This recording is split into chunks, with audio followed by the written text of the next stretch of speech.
Welcome to the Business Real Talk podcast, where you'll learn straightforward and simple ways to scale your business, and we're keeping it real.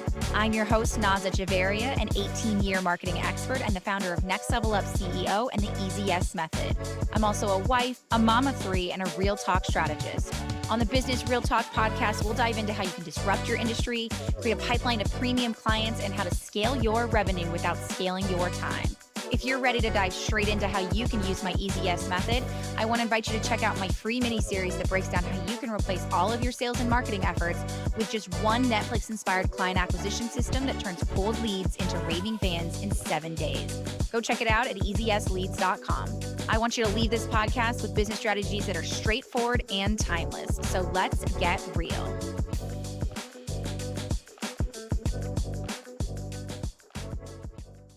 Let's get real. There's nothing worse than being hit with those dreaded words, I can't afford it. And it carries a particularly frustrating sting because it feels like you've wasted your time, or that you're so close, but that you can't nail why you keep hearing those words.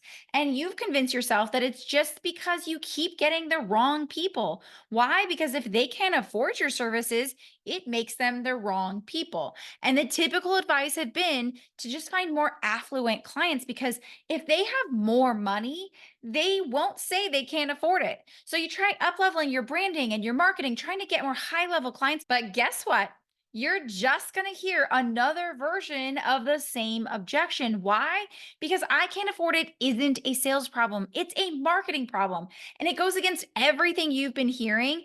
But this is important, and it's exactly what we're going to tackle here today, because when we think of objections as sales problems, we try to solve the sales problem or the sales call. So you may add a closer thinking that you'd rather just outsource it to someone else, and you'll get a sales coach trying to teach you how to overcome objections and learn how to push or coach people through it. Or you'll book more calls just to make up for the number of no's you've been hearing, being told that that's just a natural part of sales. But newsflash, all you're doing is solving the wrong problem. And that means your efforts are only exasperating the problem or diverting it. Think of it this way. Hiring a closer is just diverting the broken system to someone else. So you're not fixing it, you're just throwing the problem on someone else's lap, which means as you grow and scale, that problem will continue to magnify. And booking more calls is just exasperating the problem. Now, instead of spending 3 hours on calls a week, you're spending 6 just to get 1 to 2 yeses. That's not ideal. So real talk, hearing I can't afford it is a sign of an ineffective marketing strategy. And I'm going to show you the 3 sneaky causes for I can't afford it and how to resolve this week without pressure or building a new funnel. Now, hey, and welcome back to the Business Real Talk. On this episode, we are going to dive deep into the number one most frustrating objection we hear, which is I can't afford it. Now, what I'm about to share with you is why that there are 3 sneaky, simple causes that lead to hearing I can't afford it, and why it's so important for you to understand those first and foremost, and how we can actually go about resolving that this week without needing pressure or to learn some sneaky or slimy sales strategy to try and pressure people to get there, or trying to build some brand new funnel to try and reinvent the wheel. We're not going to do that. Now, let's jump into the good stuff, AKA the other side of what it looks like when you're no longer hearing I can't afford it. Because what I want you to understand and hear, right now, is that you're not bad at sales. Your marketing just isn't doing the heavy lifting of moving people to a state of being ready to buy. Now, what I want to share with you is that I have had dozens, if not more than dozens, of clients who've come to me stating that they just felt like they were bad at sales, feeling like they were frustrated because they were hearing I can't afford it so often, and it felt like they were never able to get past that, and that they just needed to find the secret door or the secret idea to how to actually find people who could afford their services. My client Steph was a great example of this. She came to me saying that she hated sales calls, and I hear this all the time. She had decided that she was bad at sales and that she only had 2 options to solve that.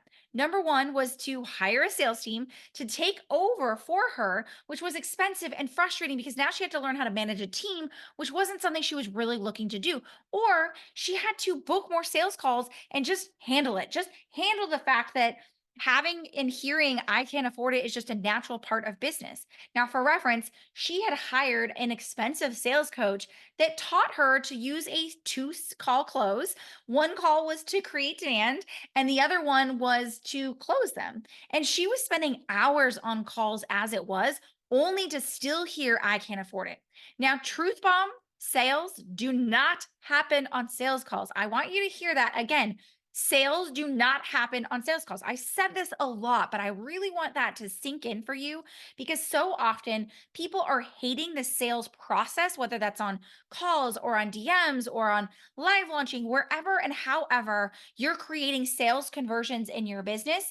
You're most likely frustrated because you're using that singular event to create sales. Okay. So this might look like you are using sales calls but you're having to sell on those sales calls, or you're using DMs, but you're having to sell in the DMs, or you're using live launches, but you're having to sell in the live launch. Now, I know that sounds a little wonky because you're like, yeah, Nas, of course I am. That's what I've been taught to do.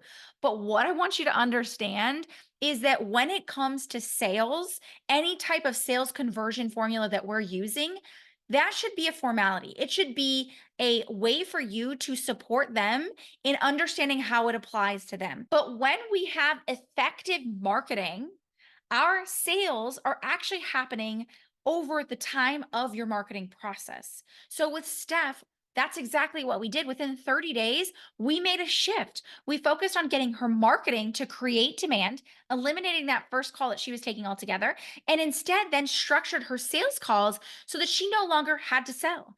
Instead, they were coming onto that call ready to buy. She was just confirming that they were a good fit for her. That's the shift we want to make. So, the very first reason, and probably the sneakiest culprit to why we hear I can't afford it, is that you may be speaking to the right people, but the wrong level of intent. Now, let me explain what I mean about this because we've been taught on how to actually identify the right people as our ideal client avatar. So, you've probably done dozens of exercises around ideal client avatars and trying to identify who they are, what they look like, what book they're reading, all those things, right? The psychographics and the demographics. And while those things aren't necessarily wrong, they're not actually helping you identify their intent. And intent is going to be the single biggest driving factor to getting people who want to make a purchasing decision. Okay. So here's what you need to understand. If you speak to somebody who may seem like the right person on paper, meaning they have the problem, they are, at a certain level, they fit all the right parameters that you have on paper, but they haven't made solving their problem a priority, then you are effectively speaking to the wrong person. So, plain and simple, if it is not a priority to your client, then they are not the right client. That means even if what you're offering, what your solution is something that they need, if they do not want it, if they do not have a desire around it, no amount of convincing on your part will change that. I want you to hear that because we've probably been taught the opposite for so long. I see it in the 20 years I've been in marketing. We've been taught to do the opposite of this. So, what we've been told is that there's a certain level of convincing in the process, and that we kind of need to help people understand why they should care about that problem and why solving that problem should be a priority and why we're the person that should help them solve that. It sounds silly when you hear it. When you hear me saying that, you're saying to yourself, no, I don't want to do that. Yet your marketing and your messaging is inadvertently achieving that, is inadvertently putting you in a position to speak to someone who does not want to solve their problem. So here's what I want you to understand because you might have seen this happen and play out, and it might be the most frustrating thing for you. You may have spoken to a person who told you that they couldn't afford your social media services, yet they may turn around and spend double of what they said they couldn't afford with you on a sales coach. Now, why? Because they've prioritized sales and not content. Same thing goes with that person who tells you they can't afford your life coaching services, but then they turn around and pay a celebrity psychic the same amount that you were charging for your services. The reality is that person has prioritized something else. And no matter what you do, you can lead that horse to water, but you cannot force them to drink. It is your marketing and your messaging's job to ensure that you're speaking to people with the right intent. I call this the intent triangle, and I'm not going to go into detail around this. And it's something I've seen in business owners who have been doing this for 15, 20 years, who have been around the block, who have hit seven figures still, but are still feeling like they're playing the numbers game and trying to get a small number of people who are ready to work with them by having to churn through a large number of leads. Now, what you need to understand, and one of the biggest factors to this in what I call the intent triangle, is what I call the snowball effect. Now, simply put, the snowball effect means that we want to speak to people who are already in motion. Okay. Think about a snowball going down the hill. We don't want to be starting from scratch and telling people they should build a snowball. We shouldn't be convincing them that they need to do that. They should already have a snowball that they've shaped. They started to roll. It's starting to create that form and that shape, and they're moving it in, but it's just not getting there fast enough. So the snowball effect means that we are speaking to people with intent to take action. Now, I can't say this enough, but when you nail this, when you master this, it's a simple shift that allows you to speak to people who are already in motion, meaning you're going to get faster conversions. You're going to get people who are willing to do the work and willing to invest in solving that problem. So, what this looks like is you either have a choice right now to either be the priority for the right people with the right intent, or you're going to choose to be the nice to have for people with the wrong intent. Intent will absolutely be the single biggest factor in bringing in and moving people in your pipeline so you can avoid hearing, I can't afford it. So I want you to walk away with step number one, to focus on people who are actively looking for a way to solve the problem rather than speaking to people who either don't know they have a problem or aren't prioritizing it. So let me give you a quick example using messaging to help you identify what this actually looks like. An example of speaking to low intent is going to be 5 reasons why you should start a Facebook group. Instead of an example of high intent messaging is going to be how to turn your Facebook group into a sales system in just 14 days. You see the difference in that? In the low intent version, I'm trying to convince someone that they should care about starting a Facebook group. They have maybe never thought about it, or it's not high on their priority list of things to solve. Versus when I speak to high intent, I'm speaking to someone who's already in motion, who's already prioritized either starting a Facebook group or turning their Facebook group into a sales system.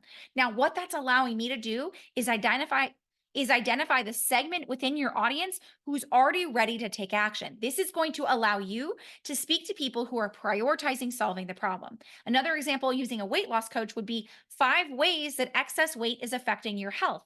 You can see straight away that that's low intent messaging because it's speaking to convincing people they should care about the excess weight they have on their body because it's affecting their health. Instead of speaking to someone who knows they have a problem and is actively seeking a way to solve it. Using high intent messaging, it would look more like this: how my client lost 20 pounds in 2 months without going to the gym. I'm speaking to someone who knows they want to lose 20 pounds. They know they want to do that as quickly as possible, and they don't want to do it using the gym. It's something they've tried before. That's me leveraging the snowball effect to speak to the right people. So now that we've covered reason number one and why you may be speaking to the right people, but with the wrong intent, let's dive into reason number two. Now, this is another really sneaky one, and it's that they don't have enough information to make a buying decision. Now, one of the biggest mistakes I see happening is that people think of their marketing and their sales as completely different entities. Now, the problem with this is that realistically, they should be working together cohesively in order to create the result we want, which is to get more clients. Now, what we're doing instead is we're leveraging our marketing to create interest, but not create demand, which means that we're leveraging our sales process to get people to buy.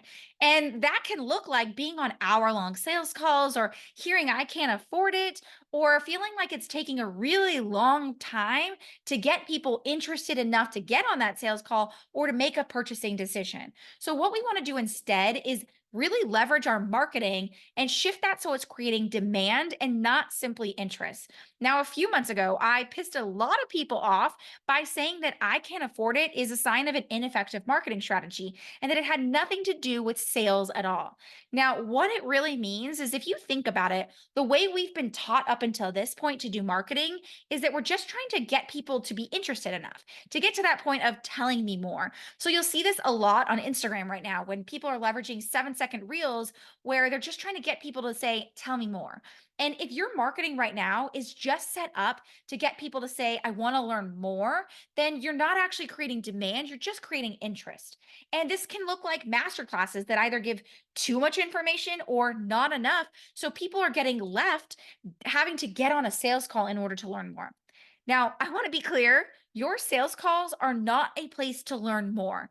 They should be a place where they're making decisions. Now, when we create demand through our marketing, people are now coming to those sales calls ready to buy. So if you're frustrated by your sales process, feeling like it's dragging people through, it means that we need to shift the way we do our marketing. So we're creating intent to purchase rather than simply creating intent to learn. That's why a great example of this is when people get into my DMs, they say, I haven't booked a call yet and I can't wait to. I'm just trying to get my ducks in a row so I can sign on, or I'm just finishing out this program and I can't wait to book a call with you. They're coming into my sales call with an intent to purchase rather than trying to pick my brain or get more information. Your marketing should be giving them the right information so it's creating enough demand so that those sales calls become fit checks, places for you and them to decide if it's the right fit. Now, if you're not doing this, it means that our marketing needs to take a step up. It needs to be able to do some of that heavy lifting. One of the key ways that we do this is actually giving the information that allows people to make those buying decisions. So in our case, we leverage a method based selling system, which means through our content, rather than just getting people excited enough to say, this sounds interesting, we're trying to give them the breakdown of how we actually create that result so that they can actually come in with demand and purchasing intent.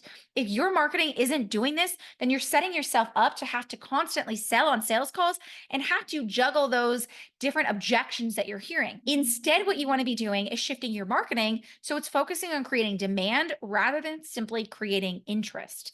Now, the third and final reason that we're going to tackle today is that your value doesn't match your price tag. Now, this can be really frustrating to hear because you're probably sitting there saying, Naz, I know what I do is really freaking valuable. So, what am I supposed to do in order to get my value to match the price tag? Now, the reality is, and a lot of people don't like to hear this, is that to charge more, you have to have a higher perceived value. If the person across the phone from you feels like it sounds like something else they've heard before or something they could find anywhere else, they're going to price scan. That means they're going to look for a cheaper solution. Your personality is not going to increase the perceived value. And it doesn't mean that you need to bulk up your offer. Quite the opposite. Leaning out your offer is the best way to go. But instead, what you need to be able to do is make it where they don't have something else to compare to. Let me give you an example of what I mean by this. If right now you're selling life coaching services, or you're selling ad strategy, or you're selling the ability to write copy for a sales page, you're giving them something that's a commodity, something they can find anywhere else and probably do so for cheaper. So you're creating a comparison trap where you're using the mechanism to compare one thing to another. This is one of the biggest mistakes I see people making, even when they have a high value service, is that they're kind of hiding behind the modalities or mechanisms that they're using. I see this oftentimes with healers who oftentimes will talk about how they use Reiki or hypnosis or, energy healing instead of speaking to the magic, which is them. This is where methodology comes into play because when we speak to our methodology, we remove the comparison trap, meaning that you're no longer compared to another life coach or another copywriter or another Reiki healer. You're instead creating a methodology that creates no comparison because it's not just coaching that you're doing. You have a method behind your life coaching that makes it more effective than everyone else out there. It's your job to be able to create that value behind your methodology by clearly articulating and communicating that methodology. If you don't currently have a method, step one should be go create your methodology. And if you have a methodology, but you're not communicating that, or your methodology is rooted in speaking to things that people could readily find on the internet, then your methodology isn't going to do the heavy lifting of creating a value that matches that higher price tag. So, what this looks like is actually shifting our marketing to speak to a methodology that clearly articulates and communicates a value far beyond what they're seeing right now. So, here's an example of what it looks like to shift your marketing and your messaging so that your perceived value increases. Now, let's say that you're somebody who helps people create ads that convert, and that's great, Jim, but so can a person on Fiverr. And my cousin Jill just learned ads, so I can just save money and work with her.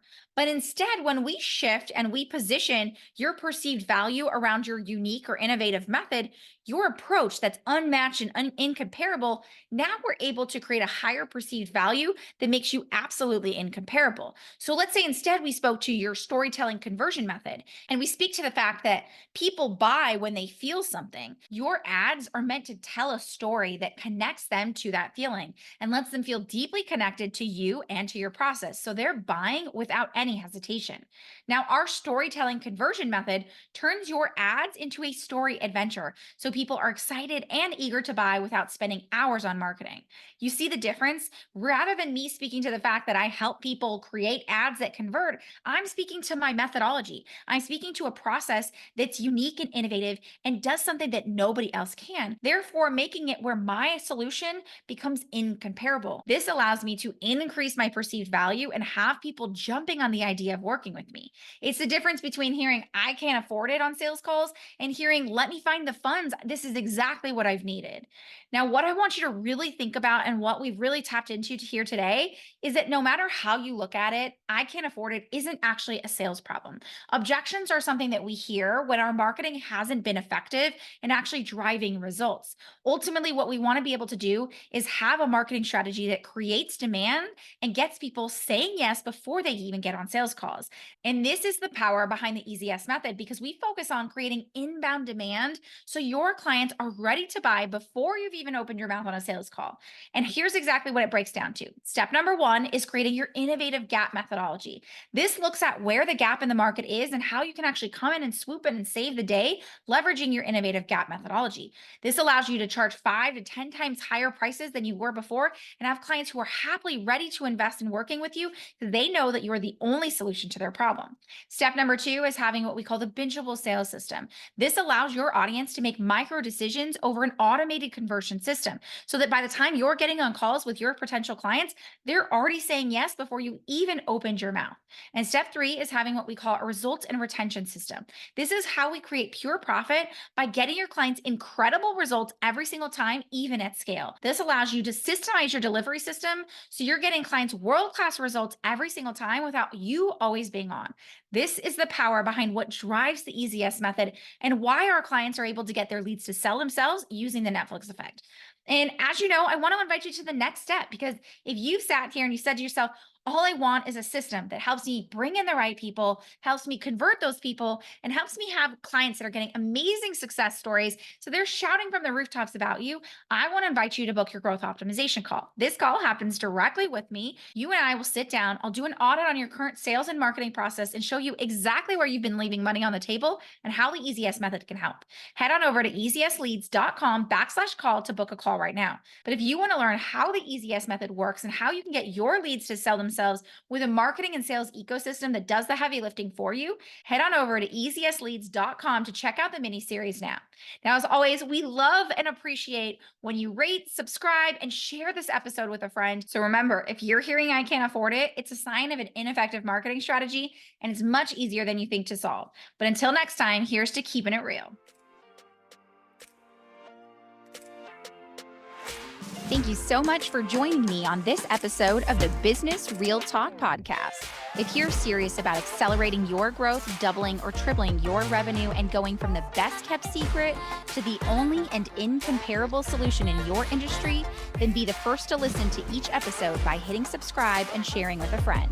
Be sure to follow me on Facebook and Instagram at Next Level Up CEO to learn more about how you can declutter your marketing and leverage the Easy Yes method in your business to focus on results and create a truly scalable and sustainable business that doesn't suck up all of your time. To get a sneak peek at my proprietary methodology that has allowed my clients to double or triple their revenue, go check out my free mini series that shows you exactly how you can replace all of your sales and marketing efforts with just one organic and evergreen client acquisition system that brings in premium clients on repeat. Go to easyesleads.com to access the mini-series now. And as always, stay tuned for next week's episode on the Business Real Talk. Until then, keep it real.